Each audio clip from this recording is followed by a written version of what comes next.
Psalm 46, 1 and 2.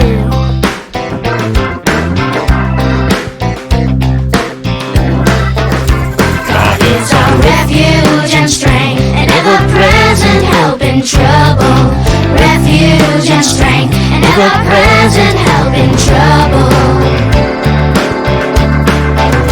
Therefore we will not fear, though the earth give way, and the mountains fall into the heart of the sea.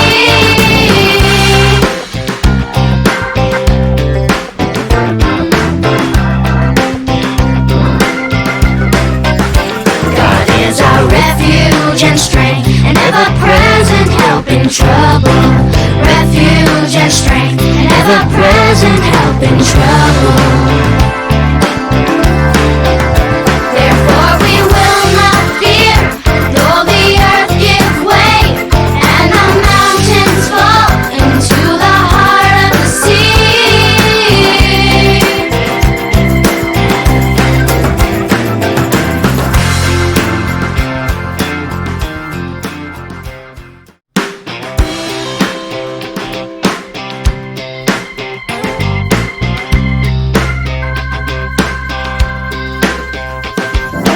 Psalm 46, 1 and 2.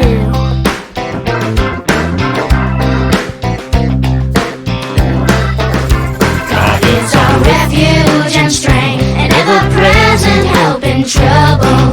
Refuge and strength, an ever-present help in trouble.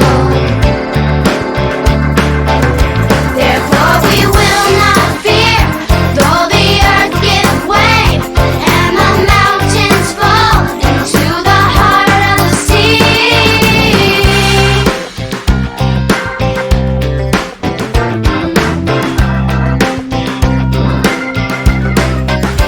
God is our refuge and strength, an ever-present help in trouble. Refuge and strength, an ever-present help in trouble.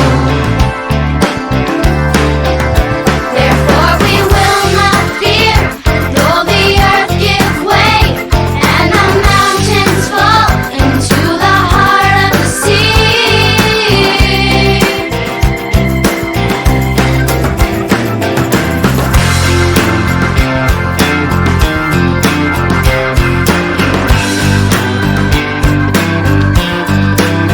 God is our refuge and strength, an ever-present help in trouble. Refuge and strength, an ever-present help in trouble, in trouble, in trouble.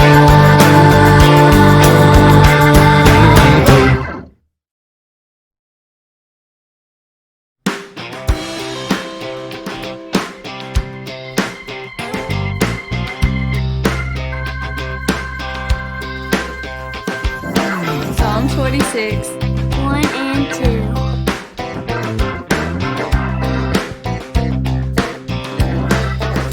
God is our refuge and strength, an ever-present help in trouble. Refuge and strength, an ever-present help in trouble. Therefore we will not fear, though the earth give way, and the mountains fall into the heart of the sea.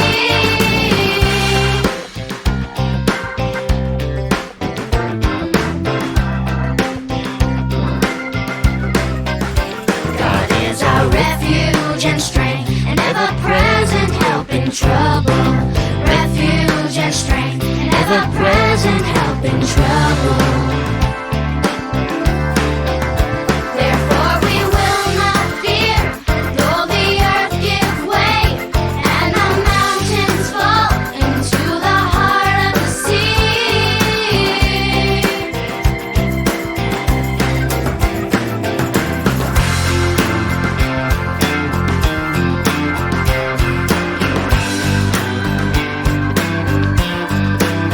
God is our refuge and strength, an ever-present help in trouble. Refuge and strength, ever-present help in trouble, in trouble, in trouble. I rock the rock, 'cause God rocks the rock.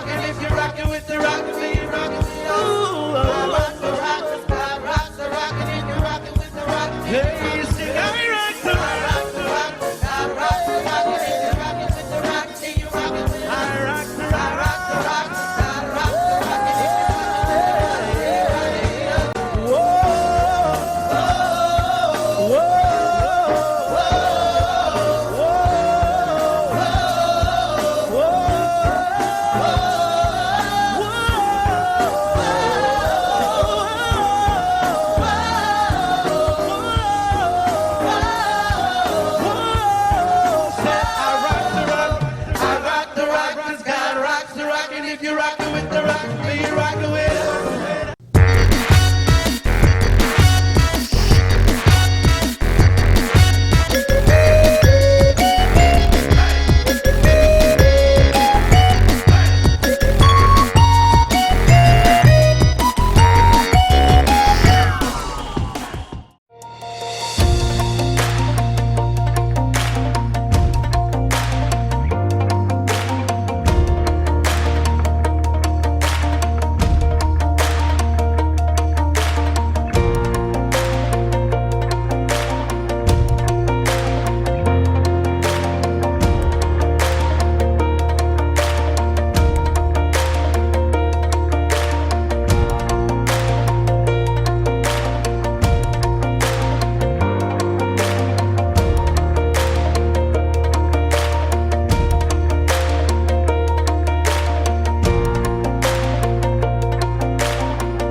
Hello, rock friends.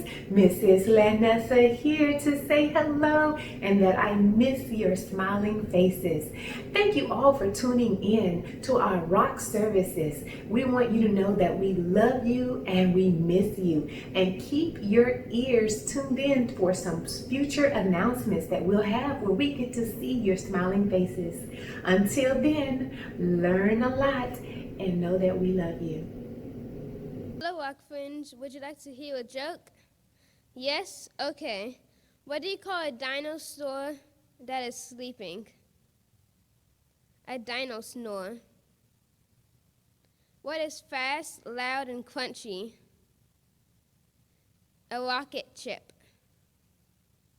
What did one plate say to another? Dinner is on me. What do you call a door with no hinges? A piece of wood. Hey Alyssa, guess what time it is?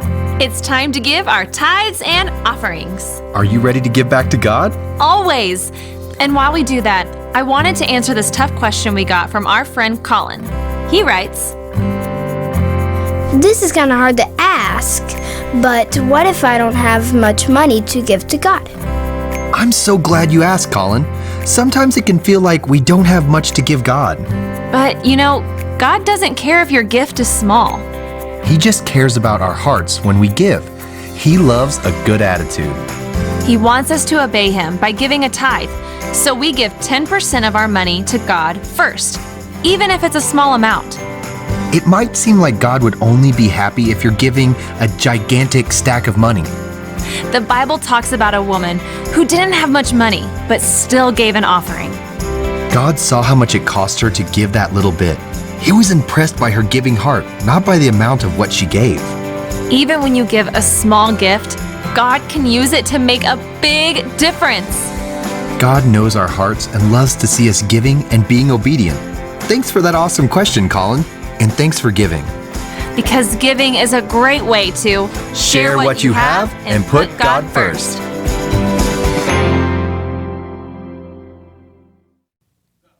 Today's lesson comes from the Bible, God's holy word.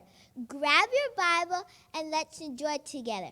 Come on and stand up with me. Clap your hands and welcome the Rockstars Bible Study teacher. Woohoo!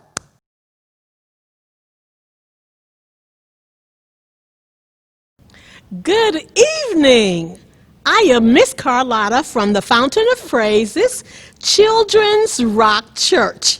I'm so excited that you've joined me this evening because I love to share God's Word. This month, we're talking about how to give praise. Praise. Now, what does praise mean? Praise means to like what someone is doing or how someone is behaving. You know how that is when your parents say, "Good job, I'm so proud of you." Well, this month, we're focusing on praise, and particularly 3 young Hebrew men whose names started out being Hananiah, Mishael, and Azariah. But after they got captured by the Babylonians, their names were changed to Shadrach, Meshach, and Abednego. Now, they went through some trying times working for King Nebuchadnezzar. So, they had to be rescued. And that's what our lessons are about this month, about giving God praise for rescuing us when we're going through good times, hard times, and bad times. Because He's sovereign, my favorite word, which means that He is always in control. Now, before we watch this video, I'd like to ask 3 questions for you to answer at the end of the video. Question number 1. What did the king say would happen to anyone who did not bow down to his statue or the false god? Question number 2. Who didn't bow down to the worship of the statue? And number 3, what did Shadrach, Meshach, and Abednego tell the king they would do? And what would happen to them? Are you ready? Let's watch the video.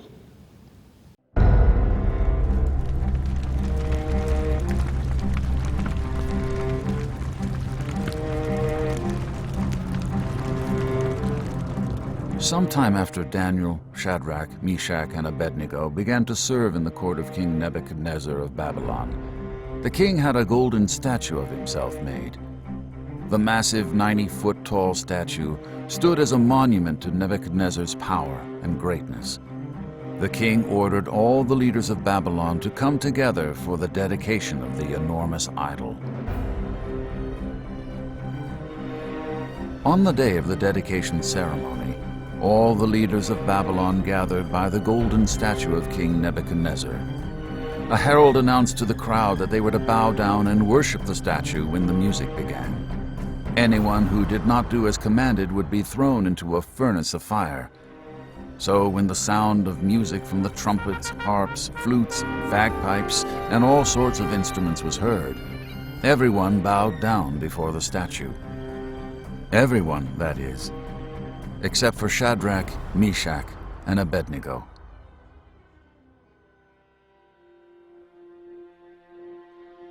A group of the king's advisors noticed that these 3 young Jewish men did not bow down and worship the statue. Jealous of the power the king had bestowed on these exiles from Jerusalem, the advisors went to the king to tell him of the men's disobedience. When King Nebuchadnezzar heard that they refused to bow to the statue, he became furious. In a rage, he had Shadrach, Meshach, and Abednego brought to him to answer for their disobedience. He told them that if they continued to refuse to bow down and worship the statue, he would have them thrown into the furnace of fire. But Shadrach, Meshach, and Abednego held to their faith. They told the king, "The God we serve will deliver us from the fiery furnace." King Nebuchadnezzar had heard enough. He ordered the furnace to be heated 7 times hotter than normal. His soldiers tied up Shadrach, Meshach, and Abednego and led them to the furnace. As the doors of the furnace were opened, and Shadrach, Meshach, and Abednego were thrown in, the heat and flames overpowered the soldiers, and they died on the spot. King Nebuchadnezzar looked into the furnace, and to his amazement, he saw that the 3 young men were unharmed. Then the king noticed something even more amazing. In disbelief, he asked his advisors to confirm that there were supposed to be only 3 people in the fire. After his advisors agreed with him, the king said, "I see 4 men walking unhurt and unbound in the fire, and one of them looks like the Son of God." Nebuchadnezzar called for Shadrach, Meshach, and Abednego to come out of the fire. He was so in awe of what he had seen, he praised the God of the three young men and declared that anyone who spoke against the God of Shadrach, Meshach, and Abednego would be killed. The king said, "There is no other God who is able to rescue in this way." Then the king promoted the three young men to high positions in his kingdom.